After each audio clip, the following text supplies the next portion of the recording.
Hello everybody, Smokey Smokes here. Happy International Pipe Smoking Day. I just thought I'd show you my pipe collection here. I have 7, and people say, the old saying goes anyway, you should have a pipe for each day of the week, and that's what I have here.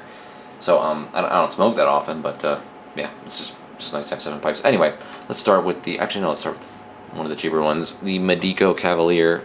There's still ashes on it for some reason. I had to clean that one, but a Medico Cavalier Dublin. It's lightly rusticated, as you can see there. I kind of wish it was a stronger rustication. I wish it was bigger too. Didn't look at the specs. There's all different kinds of sizes and shapes of Medico Cavaliers, and I just happened to get a small one. But I did grow a liking to it. I like the small little bowl. I think it's cool. Just a straight. Well, crap. Yeah, of course, I dropped the pipe.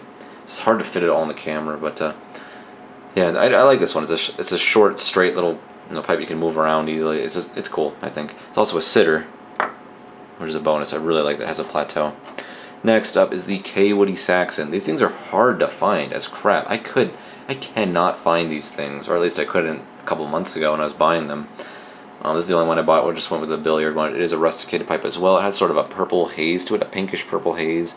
I really think that's really cool. It does rub off easily though. If you put rubbing alcohol in it and you wash it, it will rub off. You'll get all this red stuff all over your skin. You'll be like, what the? And that's what it is. It's like I don't know what it is, a dye or something. I don't know.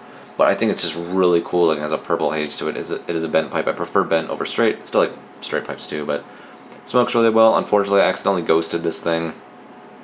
Put some English blends in it one day when I did not have a Warlock. I did not have a church warden is what I meant to say. Didn't have a dedicated English blend pipe for the time being. So I was like, alright, I'll just smoke it in this one. I don't think it'll ghost it. But no, just 2 tobaccos I smoked, bam, it already ghosted it. So it's stuck just smoking purely English blends. Can't taste anything else in it. That's very unfortunate because these things are hard to find.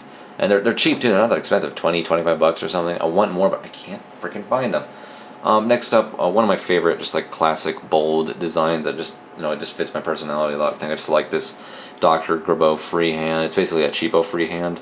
It's made of briarwood. These are all briarwood pipes, by the way. But what I mean by cheapo freehand, it's not like a full one, like $100 one, like that one, that Nording right there. But it's close. It's like it's sort of a compromise. If you like freehand style pipes, you don't want to shell out $80, $100, $150, whatever.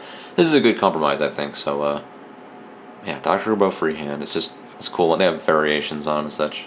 Really good smoking pipe. I think it's really cool. And then, of course, the rusticated Dr. Grobo Freehand.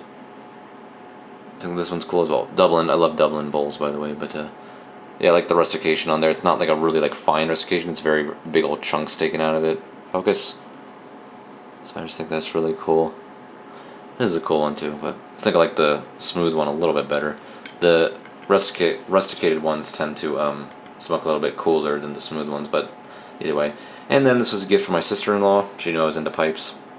It's a Dr. Grobo Starfire. She got it from her grandfather or something like that. I think it was made in the 70s or something like that. But it was interesting because I got 3 Dr. Grobos right here. I bought these 2, and then she gave me this one. I was like, oh look, I got 2 of those. It's the same maker's mark. Almost like a little spade sign right there, which I think is cool.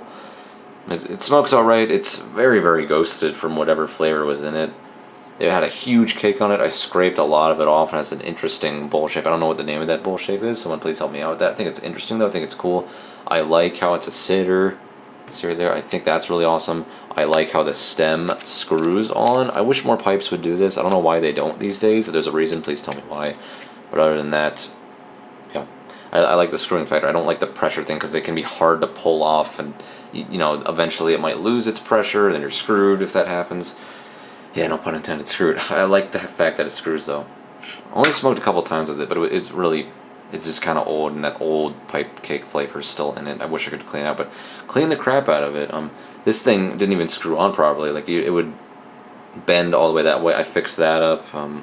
Really cleaned it, shined it a lot. So I'm really happy that I got to take something that was really old and beat up and turn it into something nice.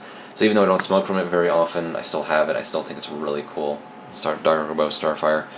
Let's move on to the Capri Church Warden Warlock right here. Number 2, I think this is, or number 1. I don't even remember. Number 2, I'm going to say. This has a cool bowl shape. I think the Dublin. I had the thin one, the cylindrical one. It was similar to this, but it smoked a little bit hot for my taste because it was such a thin bowl. That's one point. And in the review I said it didn't have any problems with that, but I guess it was the kind of tobaccos I was smoking. So I just went with this one. I still think they both look cool. I think I prefer the other one a little more because it's more low profile and just kind of neat looking. But this one I still really like as well. It is my dedicated English blend pipe, as you can see there. I think it's just really cool. I like that orange rim right there. It's such a nice touch. Orange rim on the black pipe. It's like a Halloweeny pipe, a witchy pipe, warlocky pipe. Warlock fits the name. And finally, we will finish off with this Nording Freehand, the Moss series. And by the way, I have a little softy bit right there. I could do a video on those at one point. They're really purposeful. I like those things. I put them on a couple pipes, but it's just beautiful. In the picture, it looked like a vibrant yellow color, and I was looking for that. And then when I got it, it was like a wood brown color, and I was kind of sad by that. I was like, oh, but I still grew a liking to it. Kind of wish it was yellow, but it's not, unfortunately. So I think it's really cool. There's no other pipe out there like this. Sorry, they're about $100 or so. A little more, a little less. 88, 90. I don't remember what it was. 92, something like that. Not too expensive, but it's an expensive pipe. I like the really big pipes. Just a lot to hold on to. It's just, they're really, really cool in my mind. It's just all the rustication process on there. It's just so unique and so natural and cool and awesome looking. I don't know. Reminds me of like a beehive or something. I just think it's really cool. So unfortunately, it's not a sitter, but it is outstandingly awesome looking. So that's my favorite pipe. So yeah, these are my English blend pipes. The rest are all aromatic pipes. So that's my pipe collection. Hope you liked it.